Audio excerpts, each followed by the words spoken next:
حسن اخلاق میں سب سے اہم کردار انسان کی زبان کا ہے۔ رسول کریم صلی اللہ علیہ وآلہ وسلم نے ارشاد فرمایا، تم اپنی شرم گاہ اور اپنی زبان کی مجھے ضمانت دے دو، میں تجھے جنت کی ضمانت دے دیتا ہوں۔ انسان کے بہت سارے گناہوں کا سبب انسان کی زبان ہے۔ جھوٹ بھی زبان بولتی ہے، بہتان بھی زبان لگاتی ہے، غیبت بھی زبان کرتی ہے، شکوے بھی زبان کرتی ہے، گالیاں بھی زبان دیتی ہے، سب و شتم یہ بھی زبان کا وظیفہ ہے، اور کسی کی عزت اچھالنا یہ بھی زبان کے ذریعے ہے۔ تو زبان کے جرم باقی سارے اعضاء سے زیادہ ہیں۔ اس لیے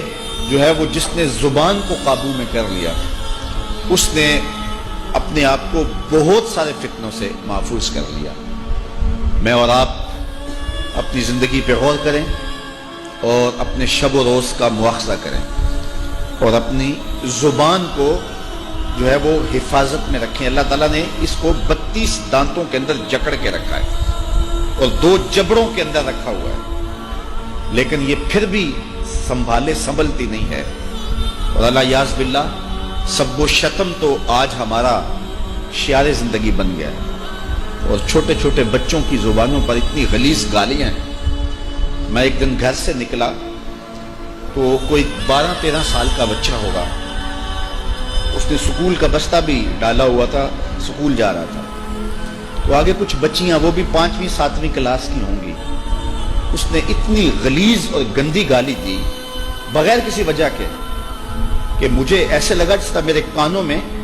آگ لگ گئی ہے اور میری سانس رکنے لگی۔ خیر میں نے ہمت کر کے تیز قدم اٹھا کے اس کو کندھے سے پکڑا، تو اس نے جب پلٹ کے مجھے دیکھا تو شرمسار ہو گیا اور شرمندگی سے اس کو پسینہ آ گیا۔ میں نے اس کو کہا، بیٹے یہ جو تو نے گالی دی ہے، زمین آسمان کے درمیان جتنی جگہ ہے نا، یہ زہر سے بھر گئی ہوگی، اور تجھے شرم نہیں آئی کہ تو نے یہ بات کی؟ تو خیر اس نے بڑی شرمندگی کا اظہار کیا۔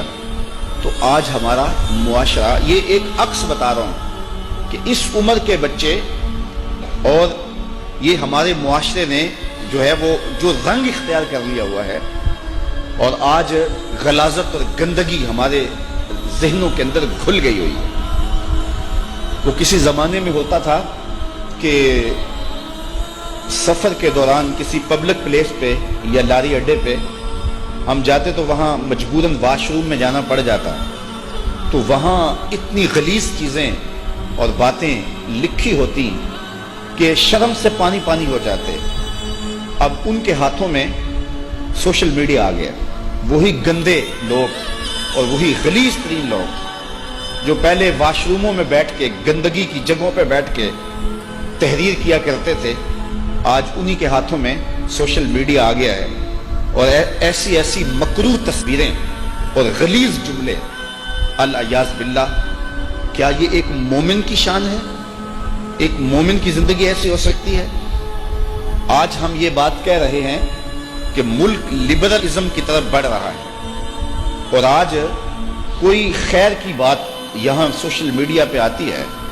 اور کسی شخص کی سمجھ میں وہ بات نہیں آتی، یا اس کے دل دماغ کے اندر کوئی اسلام کے بارے میں کوئی اتنی محبت نہیں، آپ یہ بھی مان لیں، اور وہ اس پر کوئی بات کر دیتا ہے، اور اس کے بعد پھر جس طرح اس کو گالیاں دی جاتی ہے تو وہ نہیں بھی اسلام سے دور تو ہم اس کو دھکا دے کے اسلام سے باہر نکال دیتے ہیں۔ تو مجھے بتاؤ کہ جب ہماری معاشرت کا یہ رنگ ہوگا تو پھر ہم کہاں لڑکتے ہوئے کہاں جا کے گریں گے؟ تو میں آپ سب نوجوانوں کو بالخصوص کہتا ہوں کہ ایسے تمام گروپوں سے نکل جائیں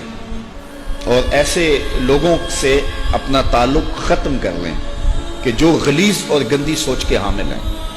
کیونکہ جب سوچوں کا گند اور غلاظت جب سامنے آتی ہے تو پھر روح میلی ہو جاتی ہے،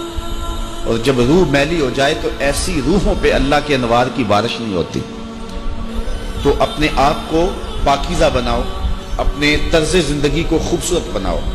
اور غلاظت اور گندگی سے اپنے آپ کو نکالنے کی کوشش کرو۔